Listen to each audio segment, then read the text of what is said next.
Hello and welcome to the Essential Property Podcast with your hosts, Paul Samuda and Amanda Woodward.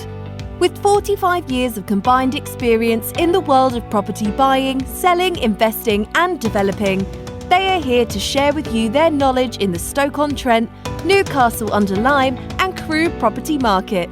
Let's get started.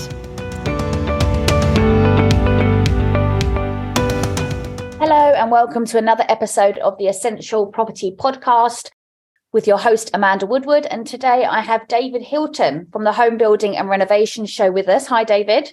Hi Amanda. So we're going to be spending the next 20-30 minutes or so with David talking all things energy, heating, energy efficiencies, and sharing with our listeners hopefully some tips and some educational information in and around how they can make their properties as efficient as possible, and perhaps understand a little bit more about the government legislation that's coming in and how we can prepare for that. So the Home Building and Renovation Show is kicking off in Birmingham in March. In the show notes, I'm going to be putting all the different dates. They've got dates all over the country, which I'll come back on towards the end of the podcast. But I'm going to ask David to introduce himself, tell him a little bit about us and his experience in the sector. So over to you, David. I kind of grew up with renewables. My family had a business in Cape Town. You'll note the accent is slightly non-English. And we grew up, luckily, in the nice warm climate there. But my family had the business manufacturing solar panels and heat pumps for swimming pools at that stage. So I spent my youth either on roofs or next to swimming pools, just fitting bits of kit that nobody really understood. So when I moved back over here in 1997, they said, "What do you do?" And I told them I do solar panels and heat pumps. And they said, "Haven't you noticed the sun doesn't shine? They'll never, ever take off over here." So I went off and did my, what was then Corgi, and became gas safe certification in natural gas and LPG. And then I went on to do a master's degree in architecture to bring the technology and the design of buildings together. Now I write for Home Building and Renovating Magazine to try and take this wealth of information and impart it to the reader. Fantastic. So the Home Building and Renovation Magazine, their show's going sort of on tour, so to speak. Is that something you've been doing for a while with them? Yes, for a number of years I do all their shows. Great. I can see they've got 15 different speakers covering a whole range of different subjects, from sort of self-building to planning, finance around property.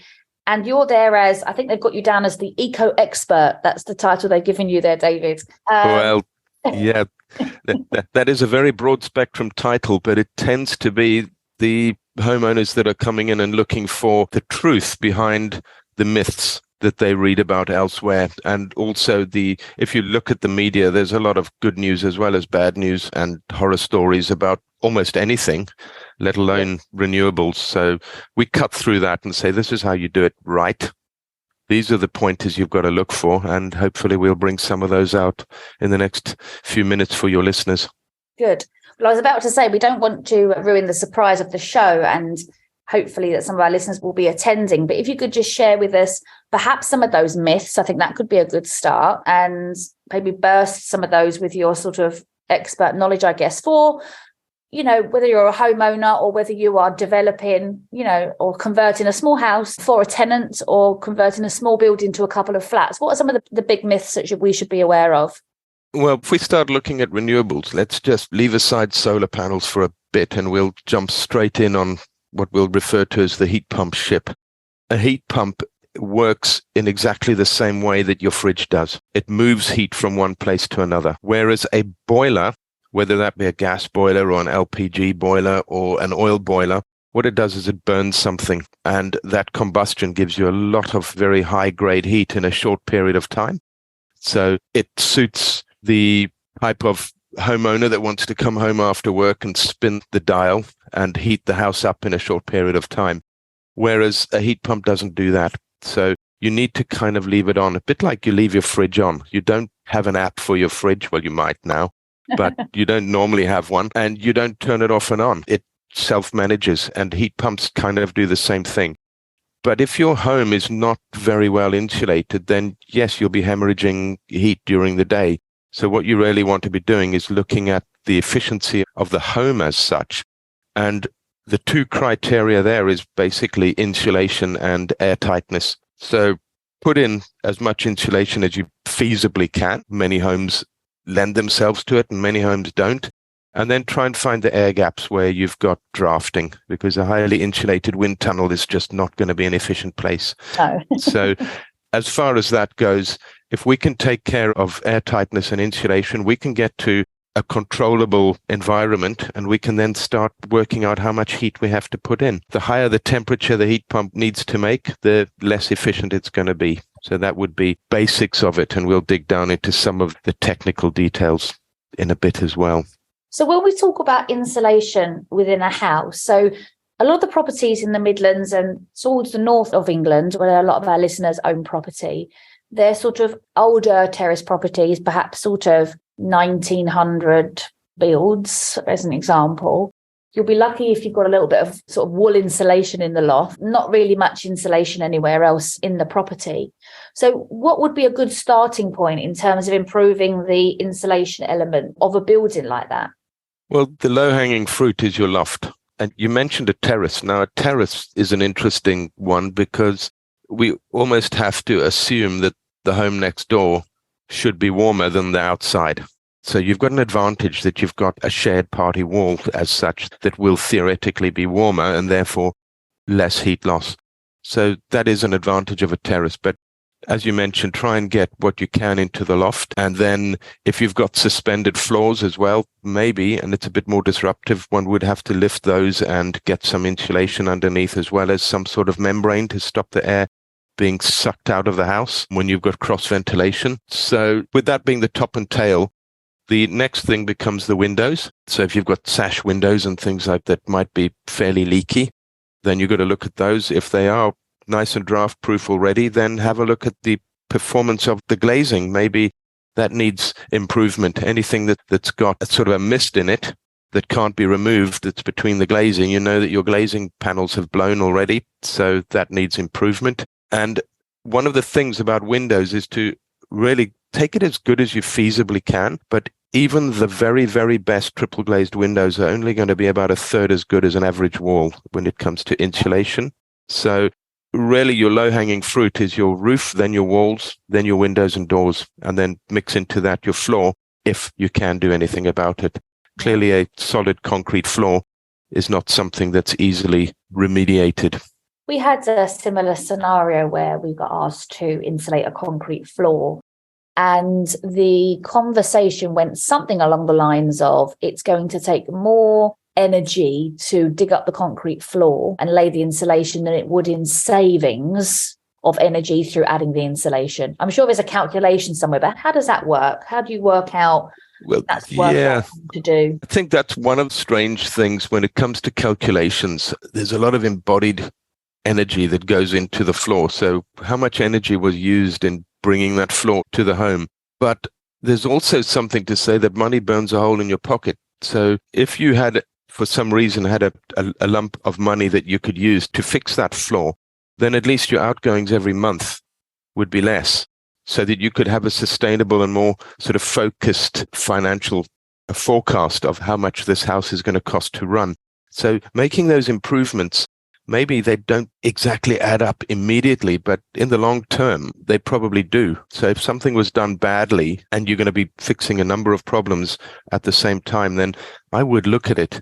But with a concrete floor, it's not always easy to lift it because the concrete floor might already be underneath your partition walls inside your house. So you're then removing walls and removing all sorts of things as well. And then you really need to not just cut out middle sections of the floor, because then you're going to damage the damp proof course that you've got, the plastic membranes and stuff, and you could be opening up a whole lot of other issues as well. So I would tread very carefully before lifting a concrete floor. We lifted one in a garage, but that had no intermediate walls. So lifting it when it's just known as an inset floor is not too difficult, but make sure it does not affect any of your partition walls. Got it.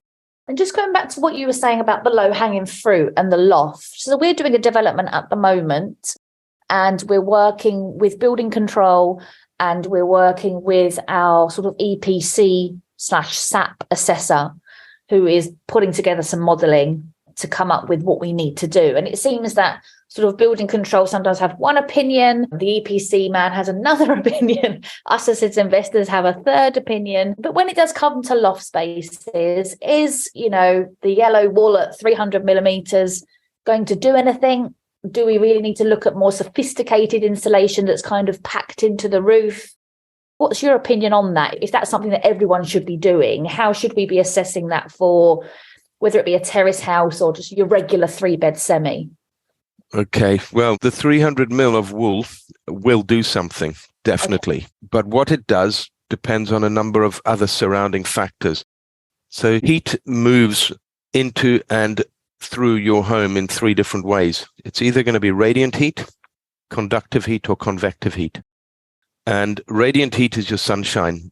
So, very often you could be standing with a jacket on inside your conservatory, and the moment that the sun peeks out from behind a cloud, you feel it immediately. It's through the glass, it's through your coat, and you immediately get that warmth, but you don't take your coat off because the air around you is still cold. So only after a number of hours that the sun's been shining does it then heat up the objects in the building, and then the objects heat up. And when you heat up objects, if you touch that object, it could be really hot, and that is conductive heat, where it's the heat that moves from object to object. And then convection is where the air now has the heat in it. Now, the convection can't get out through the glass, whereas the radiant heat can. So different materials insulate against different types of heat, just the same as if you had a cast iron pan and you were cooking on it over a fire, eventually the handle would be too hot to handle. So you'd put a piece of wood around it. Now, as far as that goes, when it comes to mitigating these types of heat, your wool might be very good at keeping the convection in winter. But if you've got a lightweight roof, you might be letting radiant heat in summer. So you'll have a lovely, comfortable home in winter, but maybe you'll overheat it slightly in summer. So one needs to really look at that in quite a detailed way.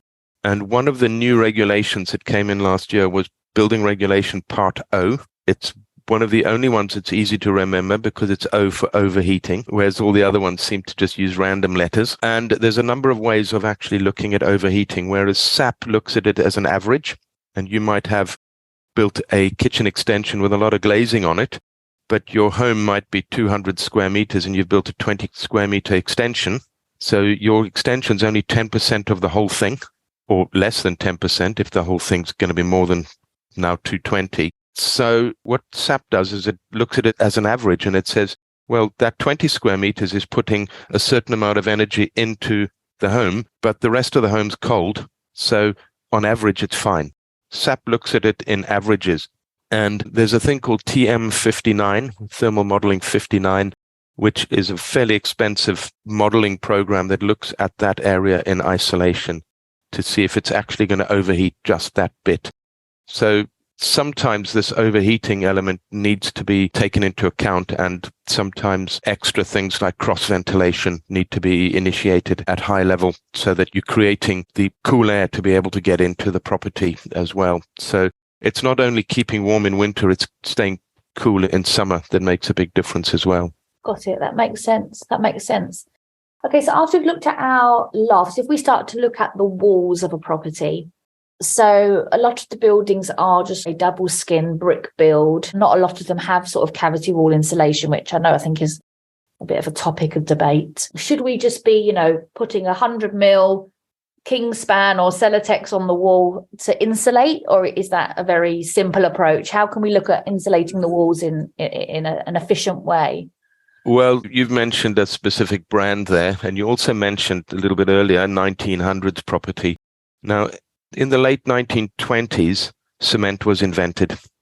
So anything prior to that, and possibly even into the 1930s, people were still using lime as a mortar.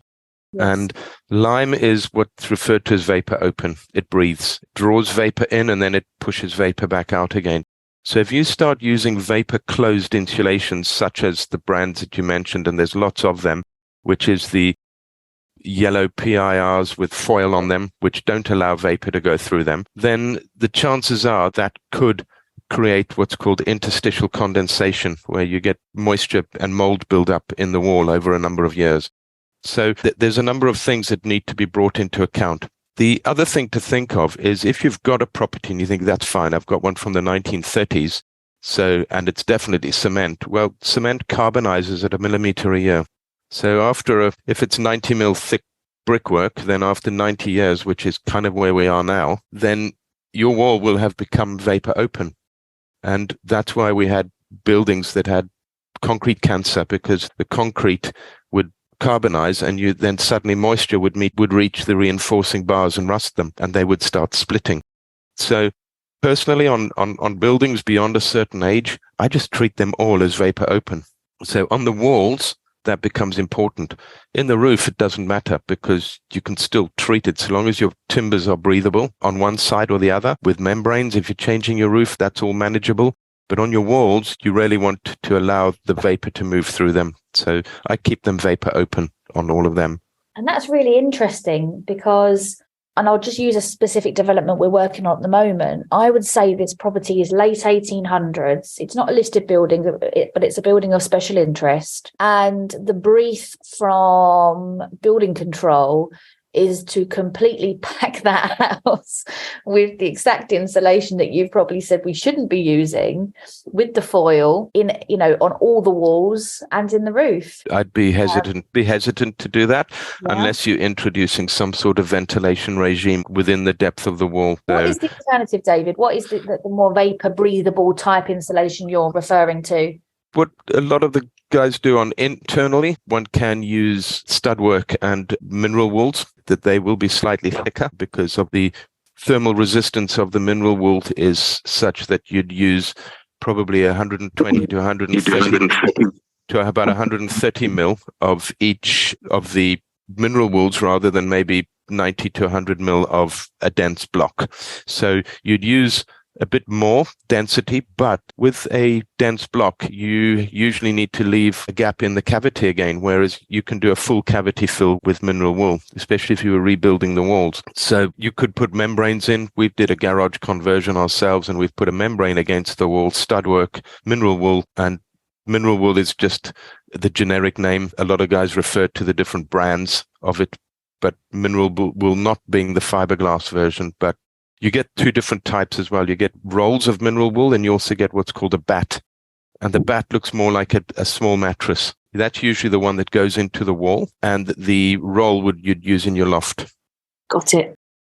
Okay, so let's just touch on another area that landlords are quite keen on, which is just their general boiler. So let's assume that there isn't going to be a heat pump put into a property and they're using a traditional sort of gas central heating system. Perhaps the boiler's knackered, or it's new, or it just needs, an updated version. Any advice in and around how we can assess what would be the right type of system for that? Well, first off, have a look at your radiators and make sure that they are piped in a modern way. If you've got what's called a single pipe system, which is more where the radiators are plumbed in series, then that needs to be ripped out and changed. And you really want to be looking at things like parallel systems, which is a parallel plumbing system. You want to really be looking at good control, so that you've got controls in each room rather than just on the landing, so that you can control the rooms precisely. They are wireless systems, but if you're pulling your house apart, I always go for wired systems if you can. Wireless is a compromise, but sometimes if the home is already decorated, it's the only option. But having control in every single room just makes life so much easier. Got it.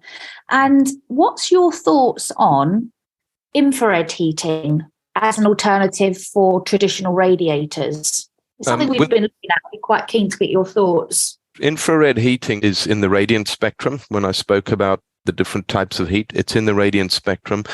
I've not yet experienced a whole house solution with it. We've got two of the radiant systems ourselves, and I use one on the ceiling of the bathroom as a complementary system. So the bathroom very often becomes full of extra things like showers and baths and loos and cabinets and things. So because we've put underfloor heating in, there's not actually enough floor area to get the heat into the room. And the towel rails, guess what? They're covered in towels. So we've put an infrared radiant panel on the ceiling as a white panel as a complementary system, so that when you get out of the shower or in the bath and you're just a bit more vulnerable, then you got that lovely radiant feeling on it. But it, as I say, it's a complementary system. It works in tandem, can be fully controlled as well. We've also got one out by the barbecue area, just in case one wants to extend the visitation a little bit and you don't want to light a big fire. So we've got one there as well, just for that extra amount, that those times when the evening descends a little too soon and you just need a bit of heat. Even in the summer, sometimes that exists. But the whole ethos behind radiant heating is really examining the total cost of ownership of the system, to say it's the capital cost plus the running cost and the lifetime maintenance that one has to look at to say, actually, what is the total cost of ownership going to be on that? And does that suit the way you want to run things? There are a lot of people who say, I would rather the total cost of ownership is higher, but I have a higher capital cost and a lower running cost, so that my future is more certain from that point, that they'd say I'd rather invest more now and have less payments later. So it depends on what your priority is. And I'd really urge the listeners to think about what the priority is on this. How long are you planning to be in the property? And, how far are you from getting to a point where perhaps maybe retirement is looming and you're thinking, actually, I need my costs to be fixed. So I'd rather pay for stuff now while I can afford it. Got it. That makes sense. And whilst we are in the sort of cost of living crisis, as it's been termed in the UK at the moment, and both homeowners and landlords are looking at the cost of all the energy, we've got some landlords who operate a bills included model, and they're running shared accommodation and HMOs, where the cost of energy is obviously very important. And then we've also got properties where the tenants are paying the bills, just in like a traditional rental. But equally, we want to make sure that those houses are as efficient as possible to make sure that their bills aren't too high. So they want to continue to rent the property. So the cost at the moment is really quite important. And we spoke about low-hanging fruit. Are some of the things we've discussed already the quickest way to generate some savings? Where can we generate savings, do we think? Well, within that, it's quite a large scope in what you've described. But if you have, let's start with a property where the bills are included. Having lived in those types of accommodations in the past, I find that people become wasteful. There's no barometer as to how much you use. So I think HMOs are probably going to get to a point where a certain amount is included and, up to a certain point, and everything's metered so that one can actually work it out. But if you're working out how to change things yourself, if you're in a block of flats, it becomes difficult because you're subject then to the managed organizations within the block of flats, and you can't just go and add things to your flat without the whole management saying, yeah, we're going to chuck in an extra amount of money that you have to pay every month, and then we're going to redo the roof, and then we're going to redo the walls and put different systems in. But from my point of view, even if you in the flats yourself, if you can put in extra things like wireless motorized valves on your radiators and things like that, that might cost £60 a radiator and maybe 150 quid for the controller, then you can then set your temperatures very precisely. Whereas a lot of the guys that have flats, especially ones with central heating, they look and they go, the thermostat's by the front door, and the bedroom's too hot and the lounge is too cold. And when I turn the thermostatic radiator valve, it doesn't tell me how warm the room is, and it just turns the boiler off and on when I open the front door, the boiler goes on, and when I close the front door, it warms up in the hallway because the hallway's got a big radiator in that just boils the hallway very quickly, and it's just impossible to manage. So putting motorized valves in every single room actually gives you full control, and you can set it and say, I want that room at 18 degrees. But along with this, I'll throw a little curveball in here as well. Good ventilation actually lowers the requirement for temperature in the room. So as humidity drops, your requirement for temperature drops as well. And as an example, ours was a 1980s property. I do talk about it at the Home Building and Renovating Show quite a bit as a case study. It was a 1980s property, and we lived in it for 9 years before changing, adding on bits, and we put full mechanical ventilation in. And before putting the ventilation in, we used to set the temperatures in the room somewhere between 21 to 25 because the humidity would lift up so much. Now that the humidity is lower, we set them somewhere between 15 and 18 in the rooms. Wow. Just because the humidity is lower. And the analogy on that is that if you had a room that was 21 degrees and you had a swimming pool that was 21 degrees, if you stood that air that is 21 degrees and you then jumped in the pool, you would feel cold because the density of the water pulls the heat from you. You are 37 degrees, so it pulls the heat from you. So the more dense the air is around you, the more you will lose heat. So what we're finding is people heat up their homes more and more. They take off their jumper. They're now in a t-shirt in a dense environment. They're feeling cold. And that is exactly what happens. So we need to get rid of that humidity and just manage the heat. And it sounds like a lot of sort of education, really. I mean, it makes common sense, and it sounds like tenants and homeowners and investors probably just need to understand it a little bit more, which I guess is what the show is all about. I've got down here that you've got a couple of talks. One is about upgrading your heating systems and how to make the best choices. Correct. Which I think will be fantastic. And then I've also got here a talk on how to pick the right mix for your self-build project, which is, I guess, the part when you start to get really excited because you've got all the new tech that's come into the space that we can start to include within a new build, perhaps. Well, it is. It's a kid at Christmas, isn't it? You've got a blank canvas. You're just looking and thinking, right, that's it. I mean, sometimes we have guys that sit down because we have the Ask the Expert area. The visitors can come and book a slot with us.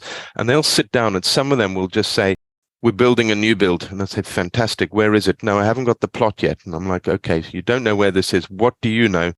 I'm having a heat pump and I'm having a granite worktop. And somehow we've got to reverse engineer a home out of this whole thing. And they start picking up ideas of what it is that they think they should be putting into the property. But we haven't really looked at how you want to live in that property, how you want to manage the property. Is it a permanent property? Is it a holiday home? Are you letting? Is it a Airbnb? What are you doing with this property? Because all these heating systems react and behave in a different way. And you've got to find the products and the controls that suit how you want to run your home. Ultimately. So it's not just a one size fits all. You know, it's just making good choices. New build is relatively easy because you've got the blank canvas, but it's also difficult because you've got the blank canvas. Also, I can imagine. Well, it sounds like anyone who's attending is going to be in for a treat with all the different knowledge that you're going to be sharing with them on the day. So just as a little bit of a recap for the show. So we've got Glasgow, Surrey, London, Harrogate, Somerset, and you've done Farnborough already. So yeah, we've got Glasgow in May. We've got Sandown Racecourse in June. Then we've got the Excel Centre in, I think that's in October, November as well, October. And then we've got Harrogate and Somerset in November. Fantastic. Well, David, thank you so much for your time today to come on and share some tips with our listeners. I think they will be learning a lot just in this little small time we've had together, and we encourage everyone to head down to the show and see David there. David, thank you very much for your time and enjoy Pleasure. the show. Thank you. We hope you enjoyed today's episode, and if so, please hit subscribe and share with those who you think would enjoy it too. To get in touch with Paul and Amanda directly, please visit their website www.essentialpropertyoptions.co.uk for more information. We look forward to sharing with you on the next episode.